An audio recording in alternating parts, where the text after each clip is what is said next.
السلام علیکم. Think tank کے ساتھ میں ہوں سید عائشہ ناز. پروگرام کا حصہ ہیں ایاز امیر صاحب, سہیل وڑائی صاحب, سلمان غنی صاحب اور جناب ہارون رشید صاحب. اس پروگرام میں آپ بھی اپنی رائے کا اظہار کرتے ہیں. معاملہ کچھ یوں ہے کہ جیسے یہ حکومت وجود میں آئی, انتخابات کے نتیجے میں سامنے آئی, تو ایک کے بعد ایک امتحان اس حکومت نے دیکھا. پہلے دھاندلی کا الزام, اس کے بعد پاناما کیس, اس کے بعد ڈان لیکس, اور اب ہم دیکھ رہے ہیں کہ یہ رپورٹ پیش کرنے جا رہی ہے عید کے بعد. شیخ رشید صاحب کے حوالے سے کہا جاتا ہے کہ ان کی کوئی پیشگوئی ٹھیک ثابت نہیں ہوئی, لیکن قربانی سے پہلے قربانی ہوگی. کیا پتہ اب کی بار یہ سچ ثابت ہو جائے, کچھ کہا نہیں جا سکتا. سوال آج جو اپنے اینالسٹ سے ہم کرنے جا رہے ہیں وہ یہ کہ عید کے بعد سیاسی منظرنامے میں کس حد تک تبدیلیاں متوقع ہیں. سہیل صاحب, آپ تو کہہ چکے پارٹی از اوور, لیکن لوگ نہیں مان رہے.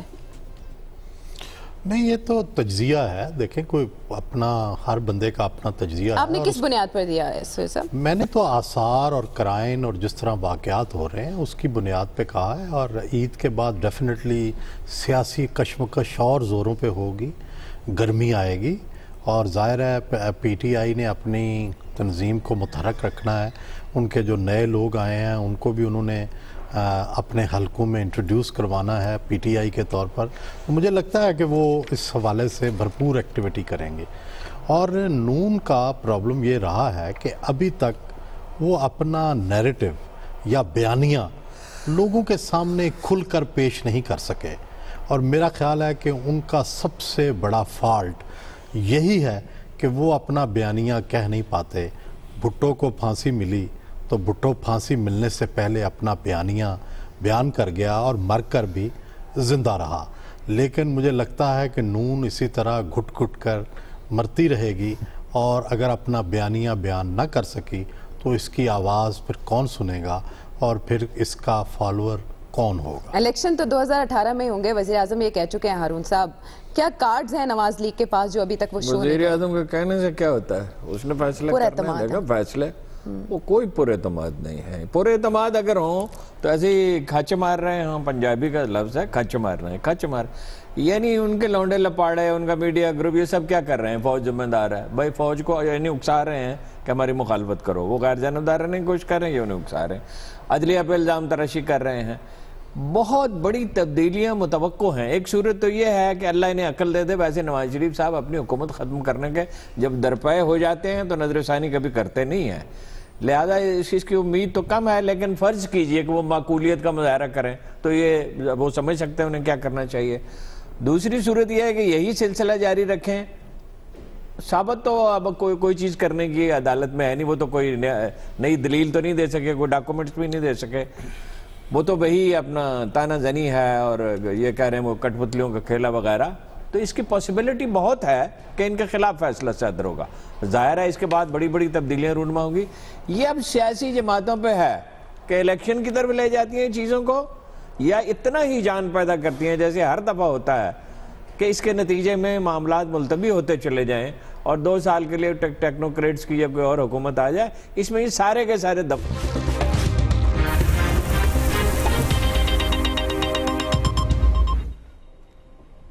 بریکنگ نیوز آپ کو دے. لاہور میں شوال کا چاند نظر آ گیا ہے. زونل رویت ہلال کمیٹی نے اعلان کیا ہے کہ لاہور میں شوال کا چاند نظر آ گیا ہے, لیکن چاند نظر آنے کا حتمی اعلان مرکزی رویت ہلال کمیٹی کرے گی. لاہور میں شوال کا چاند نظر آ گیا ہے. زونل رویت ہلال کمیٹی نے یہ اعلان کیا ہے. چاند نظر آنے کا حتمی اعلان مرکزی رویت ہلال کمیٹی کرے گی. اس وقت اجلاس جاری ہے مفتی منیب الرحمان کی زیر صدارت اسلام آباد میں, اور وہاں پر مرکزی جو رویت ہلال کمیٹی ہے وہ اس کا اعلان کرے گی. لیکن اس وقت زونل رویت ہلال کمیٹی کا کہنا ہے کہ لاہور میں شوال کا چاند نظر آ گیا ہے.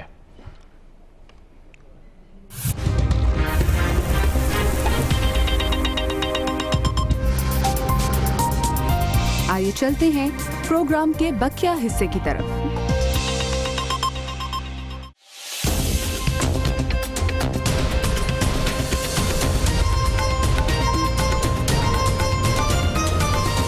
ہی بڑا ایک جو ہے جو واقعات جو ہیں وہ سامنے آئیں.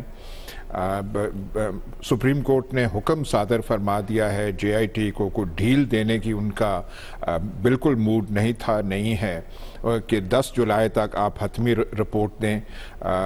یہاں پہ ہارون صاحب کا خیال کچھ اور ہے کہ شاید کوئی لمبا ہو. میرا اپنا وہ ناقص رائے یہی ہے کہ جلدی سے جلدی یہ چیز جو ہے ہو جائے گی. ایک چیز ان کی حکمرانی نے ایک بڑی ثابت کر دی ہے 2000 سال کی تاریخ میں پنجابی حکمران 2 ہی گزرے ہیں، مہاراجہ رنجیت سنگھ اور میاں محمد نواز شریف۔ وہی ایک کامیاب حکمران تھے مہاراجہ رنجیت سنگھ۔ نواز شریف نے ثابت کر دیا ہے کہ شاید بہت ساری ٹیلنٹ، بہت ساری چیزیں جو ہیں پنجاب میں ہیں، حکمرانی کا وصف جو ہے اس میں کمی کا مظاہرہ ہوتا ہے۔ یہ اپنی فیکٹریوں سے، اپنے خاندان کے حصار سے اتنی لمبی طویل حکمرانی میں اس سے باہر یہ نہیں نکل سکے۔ وہی فیکٹریاں بنانا، وہی قرضے لینا، وہی متضاد چیزیں کہنا، وہی لنڈن میں پراپرٹیز کرنا۔ اتنا بڑا موقع اس جیسے خوش قسمت حکمران پاکستان کی تاریخ میں کوئی نہیں رہے، لیکن ان کا اختتام کن حالات میں ہو رہا ہے وہ ہم دیکھتے جا رہے ہیں۔ یہ بہت بڑی ٹریجڈی۔ اچھا سلمان صاحب، وزیراعظم نواز شریف کا نااہل ہونا اگر یہ ایک پاسبلٹی ہے تو کیا یہ ان کی سیاست کا بھی خاتمہ ہوگا؟ دیکھیں عائشہ، یہ آپشنز ہیں۔ سیاست کا خاتمہ کسی سیاستدان کی سیاست کا خاتمہ اس طرح نہیں ہوتا، اس طرح کے فیصلوں پہ اس کا انحصار نہیں ہوتا۔ لیکن ایک برادرانہ اختلاف میں سہیل وڑائچ صاحب سے کرنا چاہتا ہوں، اور میں پہلے بھی کر چکا ہوں کہ ان کا خیال ہے کہ شاید گیم ختم ہو گئی ہے۔ میرا خیال ہے گیم اب شروع ہوئی ہے، اور اصل اور فیصلہ کن مرحلہ جو ہے وہ عید کے بعد شروع ہونا ہے۔ اور جیسے ابھی ہارون صاحب نے کہا، جو پولیٹیکل فورسز ہوتی ہیں وہ مسئلے کا کوئی پولیٹیکل حل نکالنے کی کوشش کرتی ہیں۔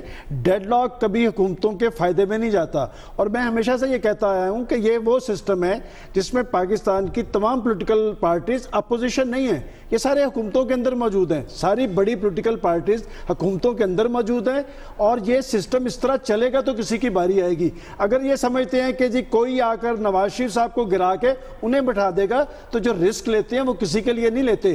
میں سمجھتا ہوں کہ پاکستان کا اس وقت آگے بڑھنے کا انحصار جمہوری عمل پہ ہے، اور جمہوری عمل کے حوالے سے اور جمہوریت کے حوالے سے پاکستان کے سیاستدانوں کو سنجیدگی ظاہر کرنی چاہیے۔ دیکھیں بات یہ کہ پاناما، اس میں کوئی شک نہیں ایک بڑا ایشو ہے، تو پھر باقی جو پولیٹیشنز ہیں، جو دوسری صوبائی حکومتیں ہیں، وہ لوگوں کے اصل ایشوز پہ توجہ کیوں نہیں دیتی؟ میرا خیال پاکستان کی سیاسی بدقسمتی یہ رہی ہے کہ ایشوز کو نان ایشوز اور نان ایشوز کو ایشوز بنا کے پیش کیا جا رہا ہے۔ کرپشن اور لوٹ مار کے حوالے سے میں ضرور کہوں گا کہ ابھی بھی آپ کی پارلیمنٹ کے پاس ٹائم ہے کہ پاکستان کے اندر مؤثر احتساب کے حوالے سے اور آنے والے انتخابات سے قبل انتخابی اصلاحات کے حوالے سے پیش رفت کریں۔ ان کے پاس وقت کم ہے اور غلطی کی گنجائش نہیں ہے۔ جی میرا خیال ہے کہ مجھے تو سلمان غنی صاحب سے مکمل اتفاق ہے۔ انہوں نے میری کس بات سے اختلاف کیا ہے؟ ہم تو سارے آپ کے ساتھ ہیں۔ ایاز امیر صاحب نے بھی آج آپ کی حمایت کا اعلان کر دیا ہے، اور ہارون الرشید صاحب نے بھی، کہ ایک سیاسی حل نکالا، سیاسی حل نکلنا درمیانہ راستہ ایک۔ لیکن نہیں، اس میں میں کروں گا سیاسی حل کس چیز کا؟ 1977 میں 2 سیاسی الائنسز یا پارٹیز کا آپس میں جھگڑا تھا، اور اس سے ایک ڈیڈ لاک پیدا ہوا تھا۔ پیپلز پارٹی ذوالفقار علی بھٹو اور پی این اے کی جماعتیں، وہاں پہ وہ ڈیڈ لاک ہوا تو جو ریزالو نہیں ہو رہا تھا۔ یہ کوئی سیاسی پارٹیز میں ڈیڈ لاک تو نہیں ہے، یہ ایک موجودہ وزیر اعظم، ان کی فیملی پہ بڑے سنگین کرپشن کے نوعیت کے الزامات ہیں۔ یا وہ اس سے نکل سکتے ہیں یا نہیں نکل سکتے، اس میں سیاسی ڈیڈ لاک کی کون سی بات ہے؟ یہ بات آپ کی صحیح ہے، گزارے یہ ہے کہ مستقبل کا لاہے عمل طے کر لیں، رولز آف گیم طے کر لیں۔ وہ بالکل آپ ٹھیک نہیں، اور جتنی دیر تک وہ حل نہیں ہوں گے ایک انسرٹینٹی اور مایوسی برقرار رہے گی۔ ملک کے لیے، ریاست کے لیے یہ بہت ضروری ہے کہ مستقبل طے کیا جائے سارے، اور یہ سیاستدان کریں۔ یہ ٹھیک کہہ رہے ہیں آپ، اس میں سیاستدانوں نے سنجیدگی ظاہر کرنی ہے، کسی کو گرا کے کسی نے انہیں بٹھا نہیں دینا۔ باقی سٹیک ہولڈر بھی یہی سمجھتے ہوں گے، جی سسٹم کو آگے چلائیں نا، وہ بھی انسرٹینٹی کی طرف نہیں جانا چاہتے۔ میں ایک گزارش کروں، ساؤتھ کوریا میں سٹنگ پریزیڈنٹ تھی، اس کے خلاف کرپشن چارجز ہوئے، معزول ہوئی، جیل میں بیٹھی ہیں، لیکن الیکشنز ہوئے، نیا وہاں پہ پریزیڈنٹ آ گئے، وہاں کی معاملات۔ یار صاحب یہ بہت اہم پوائنٹ ہے کہ کم از کم پارلیمنٹ کے اندر انتخابی اصلاحات 2 سال ہو گئے ہیں اس کمیٹی کو بنے، تمام پولیٹیکل پارٹیز ذمہ داران موجود ہیں، ابھی تک اس میں کوئی سالڈ چیز سامنے نہیں آئی کہ مؤثر احتساب کے حوالے سے بھی قانون سازی ہو سکتی ہے اور انتخابی اصلاحات بھی کی جا سکتی ہیں۔ لیکن اگر پاناما بخار چڑھا کے رکھیں گے تو پھر معاملات آگے کی طرف نہیں۔ سلمان صاحب کون سی پارلیمنٹ کبھی تھی ہی نہیں، ماضی میں بھی نہیں تھی، اب تو اور بھی کمزور ہو گئے۔ اور بھائی یہ شاہی خاندان ہے اور عمران خان ہے،